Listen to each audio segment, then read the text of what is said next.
2018 가을 부흥의 첫 번째 날, 하나님께서 우리에게 주신 말씀은 창세기 12장 1절로 5절까지입니다.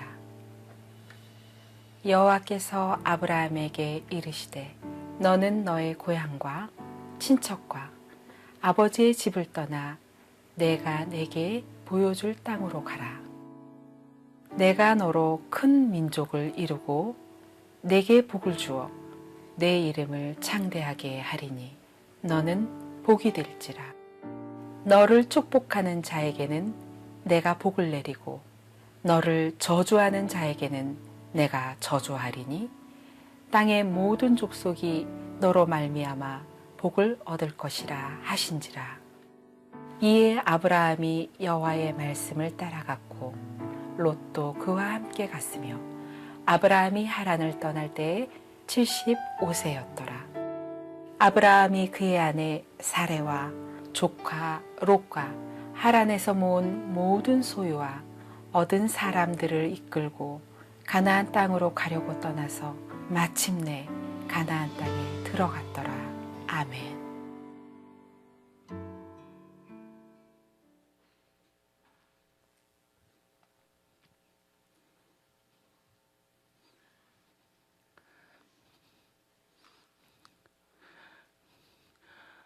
저는 의자입니다.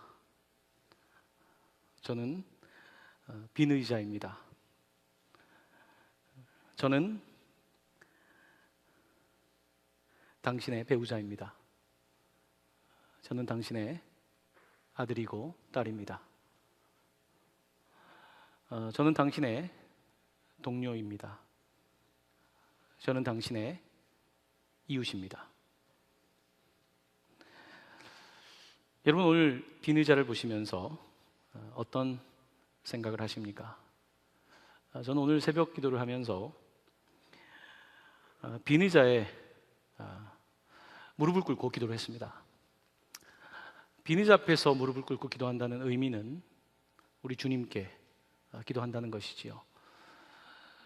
때때로 살면서 잃어버리는 것이 있습니다. 우리의 삶 속에 내가 주인이 되어서 앉아 있으며 빈 의자에 계신 주님을 잃어버리는 경우이지요. 우리는 예수를 믿는 그리스도인이지만 한편으로는 늘 우리의 삶의 보좌에 내가 앉아 있는 또한 연약한 사람들입니다. 특별히 이번 부흥회를 저희가 여러분에게 말씀드리면서 빈 의자를 계속해서 보여드렸습니다.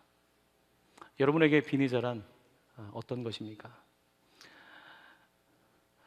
빈 의자는 특별히 이번 3일 동안에 각자에게 다른 의미로 다가올 수 있을 것 같습니다. 하지만 빈 의자가 여러분에게 어떤 의미인지 말씀을 듣고 기도하면서 그저 빈 의자로 남겨두지 않고 좀 의미 있는 의자로 여러분의 삶에 좀 다가갔으면 하는 마음이 있습니다. 또한 그것이 저의 기도입니다. 사실 이 빈 의자가 교회도 많습니다. 예전 같으면 이 부흥회를 한다고 하면 막 꽉꽉 차지 않습니까? 여러분 옆을 보십시오. 빈 의자가 참 많지 않습니까? 네. 요즘 교회들은 교회가 너무 커서 교회를 작게 하는 리모델링을 한다고 합니다. 교회가 너무 크기 때문에 그런 거예요. 그러니까 성도들이 많을 때 교회를 크게 전놨는데 이제는 그렇게 교인들이 많지 않기 때문에 오히려 건물을 줄이는 겁니다. 어쩌면 동광교회도 그런 일을 경험하게 될지 모르겠죠. 좋을 때는 그랬지만 우리 삶 속에 보면 이렇게 빈 의자를 많이 볼 수 있는 것이 사실입니다.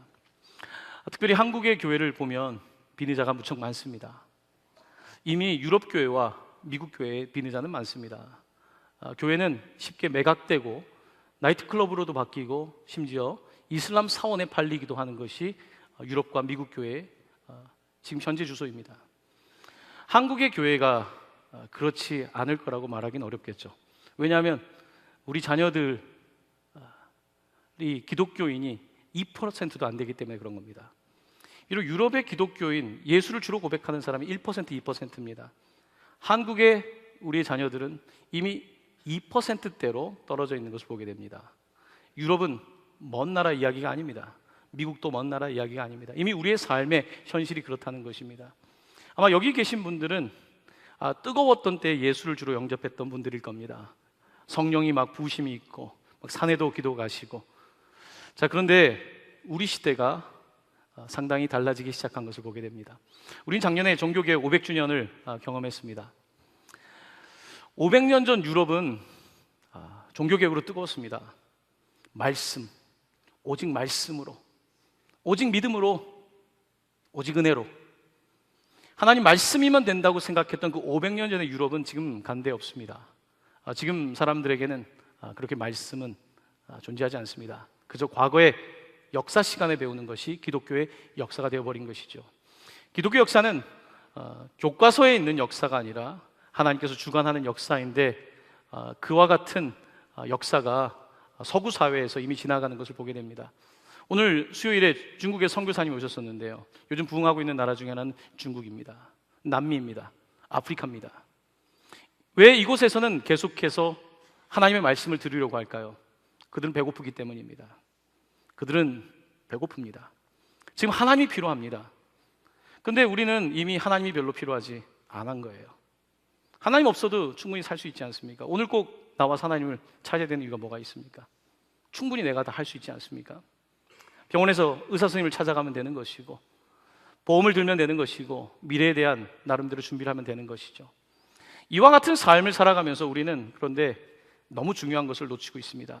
인류의 문명이라고 하는 것이 상당히 뛰어난 것 같지만 사실은 이 의자에 주님을 채우지 않는 이상은 인류는 스스로 잘못된 선택을 할 수밖에 없는 것이 역사적인 지금까지 바라보는 하나님의 역사인 것입니다. 저는 오늘 우리의 삶을 좀 돌아보면서 특별히 빈 의자가 우리에게 어떤 의미를 갖는지에 대해서 함께 좀 살펴보기를 원하는데요.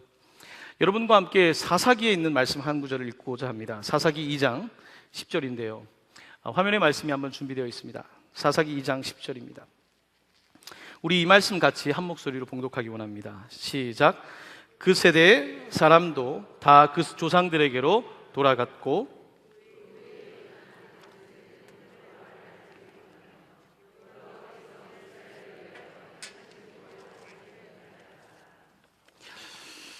자, 오늘 본문 말씀을 저희들이 잘 보면 사사기 2장에 나와 있죠. 그 세대의 사람도 다 그 조상들에게 돌아갔고 그 후에 일어난 어떤 세대요? 다른 세대입니다. 다음 세대가 아니라 다른 세대가 일어났다는 것입니다. 사사기 세대입니다. 우리가 세대를 나누면 이렇게 나눌 수 있을 것 같습니다. 모세의 세대를 1세대, 신앙의 1세대, 출애굽을 했던 1세대. 모세 이후에 2세대가 있습니다. 여호수아 세대입니다. 가나안 땅에 들어가서 그 땅을 점령하기 위해서 끊임없이 싸웠던 여호수아 세대가 있습니다. 자, 그 다음에 3세대가 나타납니다. 3세대는 여호수아 모세의 세대와 다르게 오늘 본문의 말씀처럼 이미 조상들은 다 떠나갔고 다른 세대가 일어났다는 것입니다. 다음이 아니라 다른 세대가 일어났는데 그들은 여호와를 알지 못했다고 기록되어 있습니다. 여호와께서 이스라엘을 위하여 행하신 일도 알지 못한다는 것입니다. 하나님께서 우리를 출애굽하게 하셨다는 사실을 잊고 있는 것이죠. 오늘 우리가 차지한 이 가나안 땅이 하나님께서 아브라함에게 주신 약속의 땅이라고 하는 것을 잊고 있는 것입니다. 이렇게 3세대가 지나가니까 이미 사람들은 다른 세대가 되어 있는 것을 보게 됩니다. 여러분, 오늘 우리가 빈 의자를 바라보면서 특별히 오늘 저희 마음을 가장 아프게 하는 것은 우리의 자녀들입니다. 우리의 자녀들. 여러분, 자녀들의 신앙을 생각하면 여기도 마음 아프신 분들이 많이 계실 겁니다. 자녀에게 신앙 전수한다는 것이 너무 어려운 거예요. 이제 좀 해보려고 하니까 아이들이 이미 다 커버렸어요. 이미 충분히 내 삶을 살아가고 있는 어른이 돼버렸어요. 이들에게 복음을 전하는 것이 너무 어려운 거예요. 얼마 전에 대학교 후배를 만났는데요. 저한테 그러더라고요. 그 친구는 어릴 때부터 아주 뜨거운 신앙을 가지고 목회자가 되려고 했던 친구였습니다. 형, 나 냉담자야 라고 하더라고요. 냉담자. 냉담자가 뭔지 아십니까? 냉담자. 가톨릭 교회에서는 고해 성사를 1년에 2차례 해야 됩니다. 신부님께 가서 자기의 죄를 고백해야지 성찬을 받을 수가 있습니다. 그런데 3년 동안 고해 성사를 하지 않은 사람들을 일컬어서 냉담자라고 표현합니다. 우리 개신교에서 냉담자는 누구인가? 세례를 받고 교회에 인구조사를 하면 기독교인이라고 말하지만 교회를 다닌 지 꽤 오래 지나버린 사람들을 일컬어서 냉담자라고 말합니다. 형, 나 냉담자야. 그런데 갈급함이 있어. 형, 갈급함이 있어. 냉담자인데 내 마음속에 갈급함이 있는데 어떻게 해야 될지 모르겠어. 목사님이니까 한번 만나서 이야기해줘. 그런 이야기를 전해 들었습니다. 여러분 주변에도 냉담자가 많을 겁니다. 지금 우리 자녀들 세대는, 여기 계신 분들은 아마 많은 자녀들이 어린 시절에 교회를 다녔을 겁니다. 유치부 때는 암송대에 나가서 상도 탔겠죠. 말씀을 좋아했고 율동도 하고 연극도 하고 어린 시절에 교회 사진이 있겠죠. 하지만 우리의 자녀들이 어디에 갔습니까? 우리 자녀들이 찾기가 쉽지 않죠. 지금 우리 교회 학교 나우 공동체에 있는 아이들이 지금은 신앙생활을 나름대로 하고 있지만 여러분 점점 소년부, 중등부, 고등부, 청년부까지 가면 그 숫자가 점점 줄어들게 됩니다. 왜 그럴까요? 왜 이런 일이 벌어질까요? 바로 우리의 삶의 자리에 주님보다 성공이 있기 때문에 그렇습니다. 우리의 자녀의 대학이 있기 때문에 그렇습니다. 제가 지난번 새벽기도에 한번 이런 질문을 던진 적이 있습니다. 여러분의 자녀가 서울대학을 입학하고 신앙이 없는 것과 대학을 입학하지 못하고 신앙생활 잘하는 것이 있다면 뭘 선택하시겠습니까? 여러분, 제가 묻지 않고 동광교회에 통계조사를 했을 때 동광교회의 통계는 어떻게 나올까요? 많은 사람들은 서울대를 가는 것이 더 좋은 일이라고 생각할 것입니다. 우리가 항존직 직분자라고 그래도 거의 절반 정도의 사람들은 그렇게 데이터에 응하고 있는 것이 실제적인 결과로 나타나고 있는 것을 보게 됩니다. 우리의 삶에 의자에 누가 앉아 있는지 곰곰이 생각해 보아야 합니다. 한 세대가 지나가니까 조금 전까지만 해도 30년 전에 한 세대가 그렇게 뜨거웠던 세대들이었습니다. 제가 주님을 만났던 그때, 아니 저보다 더 먼저 주님을 만나셨던 분들의 그 뜨거웠던 세대는 순식간에 역사 속으로 사라져가는 것을 보게 됩니다. 다른 세대가 일어나는 거예요.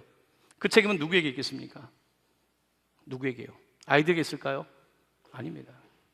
여러분과 저에게 있는 것입니다. 우리에게 있는 거예요. 왜냐하면 우리는 아이들이 성장하면서 믿음이 중요하다고 말을 했지만 믿음을 보여주지 않았기 때문에 그런 것입니다. 하나님을 믿는 것이 무엇인지 그들이 맛보아할 수 있도록 그런 경험을 할 수 있게 길을 열어주지 않은 거예요.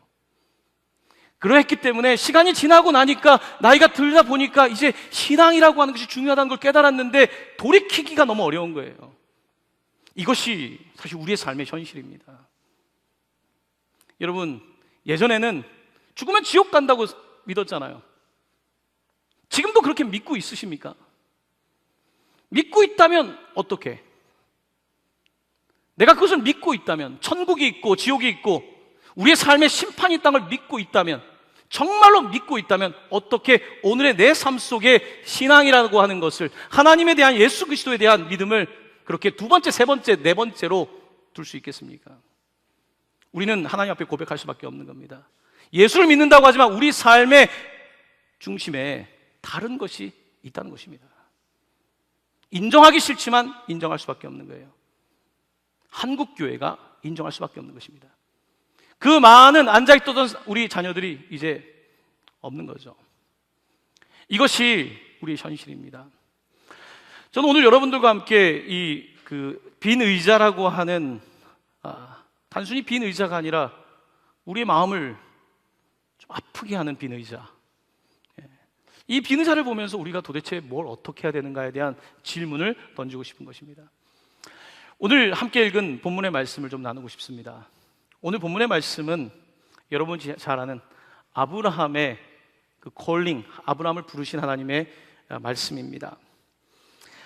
오늘 본문에서 하나님께서는 아브라함을 부르시는데 12장 1절 말씀, 여러분 성경을 잘 들은 말씀이지만 다시 한번 보고 싶습니다. 12장 1절입니다. 우리 같이 이 말씀 공독할까요? 시작. 여호와께서 아브라함에게 이르시되 너는 너의 고향과 친척과 아버지의 집을 떠나 내가 내게 보여줄 땅으로 가라. 아멘. 자, 오늘 우리는 가족 구원과 회복에 대한 이야기를 하고 있는데요. 오늘 제가 첫 번째로 선택한 하나님 말씀은 가족이라고 이야기를 하는데 이렇게 시작됩니다. 너는 너의 고향과 친척과 아버지의 집을 떠나라. 너는 너의 가족을 떠나라. 너의 가족을 떠나고 내가 내게 보여줄 땅으로 가라. 여러분, 믿음은 가족을 중요하게 생각하지만 가족을 우상화하진 않습니다. 믿음은 자녀를 소중하게 여기지만 자녀를 우상화하지 않습니다. 오늘 하나님께서는 아브라함을 부르시며 고향과 친척과 아버지의 집을 떠나라. 우리는 이중국적자입니다. 그리스도인은 이중국적자입니다. 대한민국 국민이지만 하나님 나라의 시민인 것이죠. 대한민국의 국민으로서 책임을 다해야 되지만 우리가 더 궁극적으로 선택해야 되는 것은 하나님의 나라인 것입니다. 만약 경기가 있습니다. 대한민국의 경기와 하나님 나라의 경기가 있을 때에 여러분은 어느 팀을 응원하시겠습니까? 대한민국입니까? 아니면 하나님의 나라입니까? 여기에 있어서 분명하지 않은 것입니다. 이중국적자들의 약점은 뭐냐? 내가 좋을 때는 이 국적을 선택하고 또 필요할 땐 저 국적을 선택한다는 것이 이중국적자들의 본질적인 아이덴티티의 문제입니다. 오늘 하나님 말씀은 이 땅을 살아가고 있는 아브라함을 부르십니다. 부르시며 떠나가라고 말씀하고 있습니다. 이 땅의 시민권을 가지고 있지만 하나님 나라의 시민권을 선택하기 위해서는 더 높은 가치, 하나님 나라의 가치를 따라가야 될 것을 우리에게 명령하고 있는 것입니다. 여러분, 창세기는 온통 가족 이야기입니다. 창세기 1장의 창조 이야기 이후에 모든 이야기들은 가족 이야기입니다. 아담과 하와가 부부가 되었고 가족이 되었습니다. 가족이 된 이들 가운데에 죄가 들어오게 됩니다.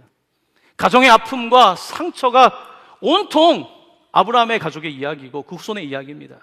아브라함의 이야기는 완벽하지 않습니다. 성경을 읽다 보면 실망하게 됩니다. 아브라함의 이 연약한 가정을 하나님께서 부르시며 아브라함에게 가정 구원의 미션을 주십니다. 너의 고향과 친척과 아버지의 집을 떠나 내가 보여줄 땅으로 가는데, 자, 그런데 하나님은 굉장히 비전어리죠. 하나님은 뭐라고 말씀하시냐면 너의 가정이라고 하는 그 제한이 아니라 2절 말씀입니다. 우리 2절 말씀 함께 한 목소리로 봉독합니다. 시작. 내가 너로 큰 민족을 이루고 내게 복을 주어 내 이름을 창대하게 하리니 너는 복이 될지라. 아멘. 하나님은 비전어리입니다. 아브라함 한 가정을 부르시면서 너는 민족이 될 거야. 지금 아직 믿음이라는 것을 제대로 갖고 있지 못한 이 아브라함을 부르셔서 너는 국가가 될 거야. 네이션. 너는 나라가 될 거야. 너는 제사장 나라가 될 거야. 사람들이 이해할 수 없지만 하나님의 역사를 이끌어가는 가장 주체인 제사장 나라가 될 거라고 말씀하고 계신 것입니다. 아브라함은 그 말씀을 따라갔죠. 자, 그런데 오늘 이 말씀 우리가 많이 인용하지만 특별히 가족과 관련되어서 여러분에게 드리고 싶은 말씀은 이겁니다. 4절 말씀입니다. 4절 말씀 함께 보시길 바랍니다. 이에 아브라함이 여호와의 말씀을 따라갔고, 자, 그 다음 구절입니다. 뭐라고 되어 있습니까? 롯도 그와 함께 갔으며. 롯도 갔다는 것입니다. 아브라함의 가족 개념은 자기 사례, 이 개념뿐만 아니라 조카까지 포함한 것을 보게 됩니다. 믿음의 가문이라고 하는 것이 협소한 가족이 아니라 조카인 롯을 포함했다고 되어 있고, 흥미롭게도 5절 말씀을 함께 보길 바랍니다. 5절. 우리 5절 말씀 함께 봉독합니다. 시작. 아브라함이 그의 아내 사레와 조카 롯과 하란에서 모은 모든 소유와 얻은 사람들을 이끌고 가나안 땅으로 가려고 떠나서 마침내 가나안 땅에 들어갔더라. 아멘. 자, 5절에 보면 롯뿐만 아니라 모든 소유와 얻은 사람들까지. 그 당시에는 종의 개념이 있었기 때문에 그 사람들까지 다 데리고 지금 약속의 땅을 향해 나아가는 아브라함의 모습을 볼 수 있습니다. 아브라함 오이코스인 거죠. 아브라함 오이코스가 이미 등장하고 있습니다. 아브라함은 하나님의 부르심을 받고 나 정도가 아니라 아내 사레와 롯과 모든 소유와 그리고 얻은 사람들을 다 데리고 약속의 땅을 향하여 나아갑니다. 이곳에 아브라함의 신앙을 갖고 있는 분들이 있을 겁니다. 1세죠. 믿음의 1세. 믿음의 1세는 참 어려워요. 핍박이 있습니다. 예수 믿는다고 받았던 핍박과 아픔이 있습니다. 1세. 아버지의 집을 떠나야 되는 그 아픈 마음. 예수 믿는다고 그 핍박받았던 그 아픔이 1세들에게 있어요. 저는 믿음의 2세입니다. 저희 가정도 그렇게 시작된 믿음의 가정이죠. 쫓겨나고 미움당하고 그런 믿음의 1세를 이어서 믿음의 2세가 있는 거죠. 하지만 믿음의 3세, 아버지가 목사니까 지금 예배를 드리고 있는 저희 가정의 3세, 믿음 생활 잘해야 될 텐데 보통 일이 아닙니다. 제가 아버지 역할을 잘 못해서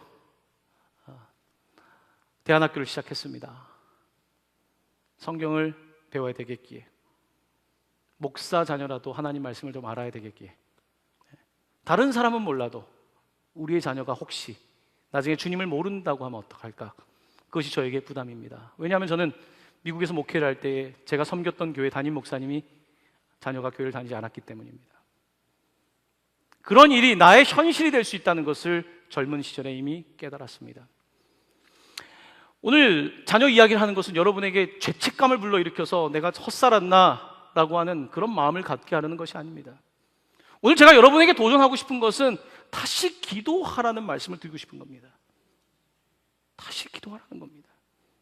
정말 자녀의 영혼이, 예수를 믿을 때 여러분의 영혼이 정말 잘 됐다면 자녀에게 이 복음을 어떻게 제시하지 않을 수 있겠습니까?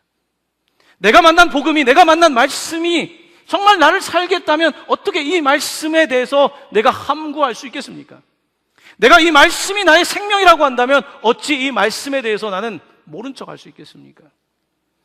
아브라함은 하나님의 원대한 비전을 가지고 가나안 땅으로 가게 된 겁니다. 그리고 그곳에 도착을 하게 된 것이죠. 사랑하는 성도 여러분, 우리는 굉장히 어떻게 보면 나이브하다 그러죠. 순진합니다. 지난 세대에, 지금 벌써 한국교회는 세태기로 접어들었습니다. 정체기가 아니에요. 세태기예요. 세태기로 접어들었는데 우리는 그렇게 생각하고 있었어요. 계속 잘 될 거라고 생각했던 거예요.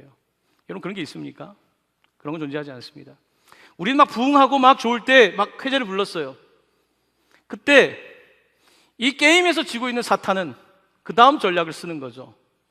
여러분, 경기에 내가 이기고 있을 때 상대방은 놀고 있을 거라고 생각하십니까? 내가 지금 전반전을 이겼다고 해서 상대방은 그냥 나올 거라고 생각하십니까? 상대편이 후반전에 더 준비하고 나오죠. 자, 한국에서 막 교회가 일어나고 막 역사가 일어납니다. 사탄이 가만히 있겠습니까? 바보입니까? 왜 가만히 있습니까? 이 세대는 넘어가도 다음 세대를 잡으면 되는 거죠. 다음 세대를 잡은 것입니다. 유럽에서도 성공했고 미국에서도 성공했고 한국에서도 성공하는 중이죠. 이것이 역사입니다. 역사는 참 돌이키기가 어려운 것 같아요. 여러분의 인생도 지난 일을 돌이키고 싶은 게 있지만 잘 안 돌이켜지잖아요. 내가 그때 이런 게 후회되고, 그게 역사라는 거예요. 우리가 그 역사 속에 살고 있는 거예요.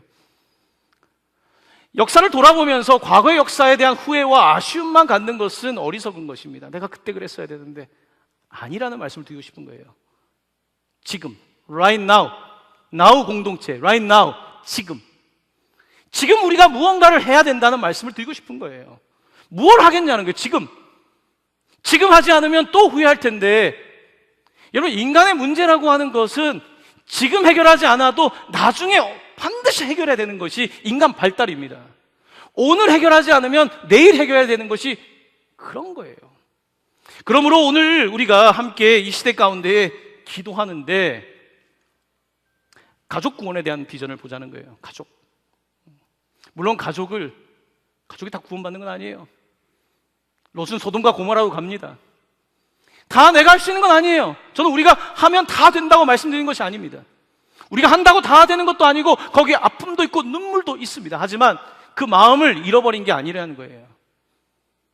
우리 가운데 믿음이 흔들리고 있는 것 아니냐는 거예요. 자녀의 말하고 있지만 사실은 내가 흔들리고 있는 거 아닙니까?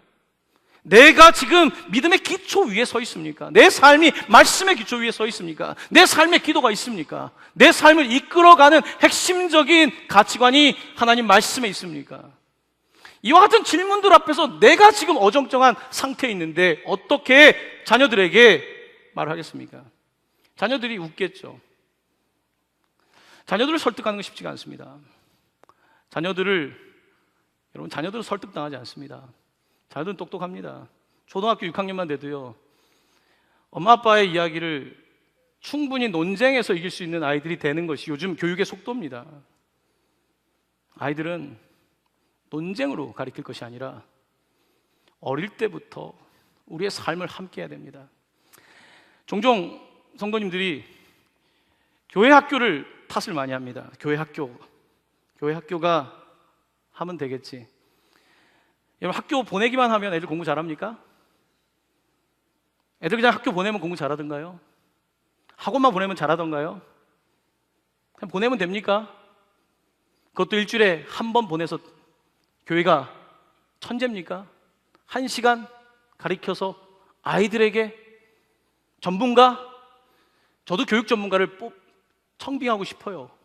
더 전문가. 제가 동관교회 교육 목사를 하면서 느낀 것은 전문가가 와서만 되는 것이 아니라, 교육은 전문가에게 맡기는 것이 아니라 가정이 해야 되는 것입니다. 우리가 해야 되는 거예요. 저는 그런 생각들을 가지고 올해 아이들과 함께 예배를 드려보려고 시도하고 있는 거예요. 아이들과 함께 예배하면 좋은 것도 있고 안 좋은 것도 있죠. 하지만 우리 아이들이 우리의 눈에 들어와야 된다는 것입니다. 우리 아이들이 눈에 보이기 시작해야지 뭘 해도 되지 않겠습니까? 그 작은 시도를 하고 있는 거예요. 이런 일들에는 이 시대를 바라보며 나름대로 고민하고 아파하는 제 마음이, 또한 이 시대에 목회의 짐을 지고 있는 목회자들의 짐이 있는 것입니다. 뿐만 아니라 여러분도 마찬가지죠. 이 문제 앞에서 우리는 더 많은 기도와 더 많은 헌신이 필요한 것이 사실입니다. 오늘 하나님 말씀은 우리에게 도전을 주고 있습니다. 제가 지난 주간에 그 말씀을 드리면서 오늘 우리가 42주년을 맞이하는 날입니다. 오늘 날짜가 우리 교회가 개척된 날이에요. 42년이에요. 오늘이 그 날이에요. 예수님은 아브라함의 42대 손입니다. 왜 성경은 예수님이 아브라함의 자손인 것을 강조할까요? 왜? 도대체 아브라함의 자손이어야 된 이유는 무엇일까요? 아브라함의 이야기를 잘 읽으면 예수님이 보입니다. 아브라함의 이야기에는 예수님이 있어요. 장차 오실 예수. 믿음으로 하나님의 아들이지만 이 땅에 오셔서 자기의 삶을 다 내어드린 아브라함의 이야기에는 예수님이 있습니다. 이삭을 바쳤던, 하나밖에 없는 아들을 바쳤던 이삭의 이야기, 예수님의 이야기. 아브라함의 이야기는 그래서 모든 믿음의 뿌리가 되는 말씀이지요. 저는 오늘 첫 번째 날 여러분들과 함께 기도하고 싶은 것은 다시 우리의 가정에 대한 구원과 회복의 비전을 보는 것. 하나님, 저희 가정, 여러분, 가정은 다 들어가면요 다 아픈 데가 있습니다. 여기 있는 정말 한 사람도 안 빼고 가정에 아픔이 없는 사람은 단 한 사람 존재하지 않습니다. 창세기는 모든 가정들이 아프고 파괴되었고 힘들다는 이야기를 하고 있습니다. 이 가정의 회복, 바로 믿음을 통해서 신약에서는 예수 그리스도의 그 위대한 용서와 화해, 십자가에서의 그 놀라운 사역을 통하여 이 일이 완성되었다고 말씀하고 있는 것입니다. 사랑하는 성도 여러분, 우리는 다시 기도해야 돼요. 방법은 없습니다. 교회는 방법이 없어요. 무슨 프로그램을 많이 한다, 그때는 반짝하지만 그 프로그램이 오래가지 않습니다. 아이들에게 간식을 준다, 잠깐이죠. 오래가지 않습니다. 교회가 늘 돌아오는 지점이 있습니다. 하나님 말씀, 기도. 돌아오고 또 돌아올 수밖에 없는 바로 그 지점입니다. 저는 여러분들과 함께 기도하고 싶은 거예요. 더 기도하고 싶은 거예요. 지난번 주일에도 좀 더 같이 기도하자는 거예요. 우리가 못하니까, 내 자녀 내가 어떻게 못하니까, 내 배우자를 어떻게 할 수가 없으니까 기도하자는 거예요. 기도하면 하나님께서 음성 주시지 않으시겠습니까? 답답한 마음 가지고 나왔는데 하나님께서 말씀하시고, 하나님께서 내 삶에 정말로 이 의자에 앉아 계시다면 내게 말씀하지 않으시겠습니까? 하지만 우리가 그 말씀을 듣기 위하여 우리의 삶의 그 의자를 주께 드리지 않는 것이겠죠. 저는 여러분들과 함께 3일 동안 기도하고 싶습니다. 여러분들 주변에 있는 분들에게 좀 기도하자는 말씀 좀 하십시오. 여러분 주변을 좀 보십시오. 빈 의자가 이렇게 많아요. 동강교회 빈 의자 이렇게 많습니다. 이게 동강교회예요, 여러분. 동강교회가 굉장히 잘하는 것 같죠? 착각입니다. 동강교회의 미래는 그렇게 밝은 것만이 아닙니다. 제가 보기엔. 여러분 기도하셔야 합니다. 기도하셔야 돼요. 우리 교회도 위층을 없앨 수 있습니다. 뒤쪽 계단에 앉아 계신 분들, 거기도 없앨 가능성이 앞으로 아주 농후한 교회 중에 하나입니다. 제가 여러분에게 위협적인 이야기를 하는 것이 아닙니다. 저는 미국에서 공부를 했었기 때문에, 얼마 전에 유럽을 갔다 왔기 때문에 저는 이미 그거를 느끼고 있고, 이 흐름 속에서 무언가를 해야 되는 안타까운 마음을 가지고 있는데, 때때로 저 자신이 기도하지 못한다는 사실을 깨닫습니다. 제가 원래 설교 전에 힘이 있어야 되기 때문에 금식을 잘 안 합니다. 최근에 주일 예배 때도 제가 제 한계의 벽에 부딪히며 밥을 못 먹겠더라고요. 이게 내 힘으로 안 되는 거구나. 저는 동강교회 와서 제 능력으로 어느 정도 할 수 있을 거라고 생각을 했습니다. 하지만 그렇지 않다는 것을 요즘 배우고 있습니다. 유재상 목사는 그렇게 배우고 있는데, 여러분은 어떻습니까? 여러분의 인생은 어떻습니까? 내 힘으로 안 된다는 사실을 배우고 있습니까? 그거를 느끼고 있다면, 내 힘으로 안 된다는 사실을 깨닫기 시작했다면 믿음이 자라나는 지점에 있는 것입니다. 기도하십시오. 기도하십시오. 다시 기도하십시오. 주변에 있는 사람들에게 기도하자고 하십시오. 기도합시다. 기도합시다. 이것만이 오늘 우리의 교회와 42주년을 맞이하는 이 역사가 헛된 역사가 아니라 새로운 역사를 써내가는 그와 같은 길이 될 것입니다. 저는 오늘 여러분들과 함께 기도하고 싶은데요, 이제 함께 기도하겠습니다.